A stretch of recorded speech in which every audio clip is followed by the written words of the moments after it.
BMTC ಬಸ್ನಲ್ಲಿ ಪ್ರಯಾಣಿಸುವ ಮುನ್ನ ಎಚ್ಚರ ಮೊಬೈಲ್ ಲೌಡ್ ಸ್ಪೀಕರ್ನಲ್ಲಿ ಹಾಡು ಹಾಕೋದಕ್ಕೆ ಬ್ರೇಕ್ ಹಾಕಲಾಗ್ತಾ ಇದೆ ನೋಡಿ ಬಿಎಂಟಿಸಿ ಬಸ್ನಲ್ಲಿ ಕೆಲವು ವ್ಯಕ್ತಿಗಳು ಏನು ಮಾಡ್ತಿದ್ರು ಅಂತ ಹೇಳಿದ್ರೆ ಲೌಡ್ ಸ್ಪೀಕರ್ ತಗೊಂಡು ಹೋಗ್ತಾ ಇದ್ರು ಕೈಯಲ್ಲಿ ಸಾಂಗು ಡಿಜೆ ಅಲ್ಲೇ ಕುಣಿಯೋದು ಪಾಪ ಬಹಳ ಕಿರಿಕಿರಿ ಆಗ್ತಿತ್ರಿ ಈಗ ನೋಡಿ ಬ್ರೇಕ್ ಹಾಕಿದ್ದಾರೆ ಆಡಿಯೋ ವಿಡಿಯೋ ಪ್ಲೇಗೆ ಬ್ರೇಕ್ ಹಾಕಿದ್ದಾರೆ ಹೈಕೋರ್ಟ್ ಆದೇಶದ ಹಿನ್ನೆಲೆ ಬಿಎಂಟಿಸಿ ಸುತ್ತೋಲೆಯನ್ನು ಜಾರಿ ಮಾಡಿದೆ ಸಹ ಪ್ರಯಾಣಿಕರಿಗೆ ತೊಂದರೆ ಉಂಟು ಮಾಡುವಂಥ ಶಬ್ದಕ್ಕೆ ಅವಕಾಶ ಇಲ್ಲ ಮೊಬೈಲ್ ಲೌಡ್ ಸ್ಪೀಕರ್ ಬಳಕೆ ನೋಡಿ ಮೊಬೈಲೇ ಲೌಡ್ ಸ್ಪೀಕರ್ ಬಿಟ್ಟು ಬರ್ತಾ ಇದ್ದೀನಿ ಬಂದೆ ಜೋರಾಗಿ ಮಾತಾಡೋದ್ರಿ ಕಿರಿಕಿರಿ ಆಗ್ತಾ ಇತ್ತು ಆಮೇಲೆ ಮೂವಿ ನೋಡೋದಂತೆ ಆಫೀಸ್ಗೆ ಹೋಗೋರು ವಿಡಿಯೋ ರೀಲ್ಸು ಏನೇನೋ ಮಾಡೋದು ಹಾಗಾಗಿ ಅಕ್ಕಪಕ್ಕ ಕುಳಿದವ್ರು ಕಿರಿಕಿರಿ ಆಗ್ತಾಯಿತ್ತು ಇರಿಟೇಟ್ ಆಗ್ತಾ ಇತ್ತು ಈಗ ಉತ್ತಮವಾದಂಥ ನಿರ್ಧಾರ ತೆಗೆದುಕೊಳ್ಳಲಾಗಿದೆ ಬಸ್ನಲ್ಲಿ ಮೊಬೈಲ್ ಬಳಕೆ ಮಾಡ್ಬೋದು ಆದರೆ ಲೌಡ್ ಸ್ಪೀಕರ್ ಇಡಂಗಿಲ್ಲ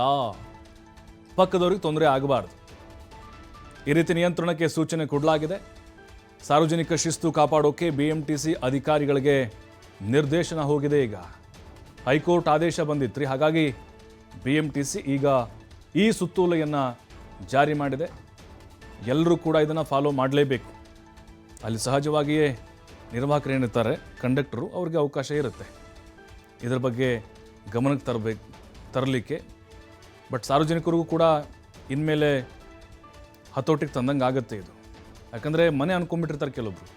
ಅವರು ಪಾಪ ಅವ್ರ ಕಚೇರಿಗೆ ಕೆಲಸಕ್ಕೆ ಹೋಗ್ತಿರ್ತಾರೆ ಆದರೆ ಕಿರಿಕಿರಿ ಸಿಕ್ಕಾಪಟ್ಟೆ ಸೌಂಡು ಬೆಳಗ್ಗೆ ಹೋಗ್ತಿರ್ತಾರೆ ಕೆಲವು ಭಕ್ತಿ ಸಾಂಗ್ ಹಾಕ್ಕೊಂಡು ಹೋಗ್ತಿರ್ತಾರೆ ಮಧ್ಯಾಹ್ನ ಹೋಗ್ತಿರ್ತಾರೆ ರೀಲ್ಸ್ ನೋಡ್ಕೊಂಡು ಹೋಗ್ತಾ ಇರ್ತಾರೆ ನೈಟ್ ಹೋಗ್ತಾ ಇರ್ತಾರೆ ಪಾಪ ಕೆಲಸದಿಂದ ಕೆಲವು ಬಂದು ಸಾಕಾಗಿ ಅಲ್ಲೇ ಬಸ್ನಲ್ಲೇ ರೆಸ್ಟ್ ಮಾಡ್ಕೊಂಡು ಹೋಗೋಣ ಅಂತ ಮನೆಯವ್ರಿಗೂ ಮಲ್ಕೊಂಡಿರ್ತವೆ ಅವ್ರಿಗೂ ಕೂಡ ಕಿರಿಕಿರಿ ಮಾಡ್ತಿರ್ತಾರೆ ಇವರು ಆಮೇಲೆ ಜೋರಾಗಿ ಲೌಡ್ ಸ್ಪೀಕರ್ ಇಟ್ಟು ಮಾತಾಡೋದು ಇದೆಲ್ಲ ಆಗ್ತಾ ಇತ್ತು ಬಟ್ ಈಗ ಹೈಕೋರ್ಟ್ ಅದಕ್ಕೆ ಕಡಿವಾಣ ಹಾಕಿದೆ ಮೊಬೈಲ್ ಬಳಕೆದಾರರಿಗೆ ಇದು ಒಂದು ರೀತಿಯ ಎಚ್ಚರಿಕೆ ಇದನ್ನು ಖಂಡಿತವಾಗ್ಲೂ ಎಲ್ಲರೂ ಫಾಲೋ ಮಾಡಲೇಬೇಕಾಗುತ್ತೆ ಬಿಎಂಟಿಸಿ ಅಧಿಕಾರಿಗಳಿಗೆ ನಿರ್ದೇಶನ